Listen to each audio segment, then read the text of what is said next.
की वीडियो देखिएगा, उसके बाद इसके ऊपर बात।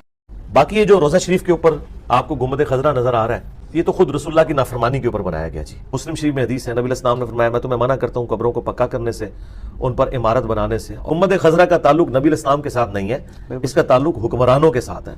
लिहाजा अगर आज हम ये डिमांड करते हैं कि सऊदी हुकूमत को ये गुंबद खजरा उतार लेना चाहिए और इसको अपनी उसी वापस हालत में लेके जाना चाहिए जो खुलफा राशिदीन के दौर में था, कि हुजरे आयशा बना हुआ था, उसके अंदर कब्र अतर थी, ऊपर से कोई नंगी नहीं हो जाएगी, वो छत थी प्रॉपर। अभी आपका ये तकाजा है? जी हमारा तो तकाजा है, हम तो सऊदी हुकूमत से बेअदबी होगी ना ये? नहीं, बेअदबी कैसे होगी? बेअदबी तो उन्होंने की है कि जिन्होंने नबी अलैहिस्सलाम के बारे में कुरान में आयत है, ला तरफअू अस्वातकुम फौका सौतिन नबी, नबी की आवाज से भी आपने अपनी आवाज को बुलंद नहीं करना, आपके अमाल गारत हो जाएंगे। लेकिन अभी आपका तकाजा है ना कि उसको उठा लिया जाए? हाँ जी, उठाना चाहिए, उठा लिया। हाँ जी। तो एक तरफ अल्लाह तबारक व तआला फरमाता है कि मेरे आका की, मेरे मोहम्मद मुस्तफ़ा सल्लल्लाहु अलैहि वसल्लम की आवाज़ों से अपनी आवाज़ बुलंद ना करो, और फिर दूसरा हम घर में झांक रहे हैं, चूंकि उठाना पड़ेगा तो घर में झांका जाएगा ना, तो ये बेअदबी नहीं होगी?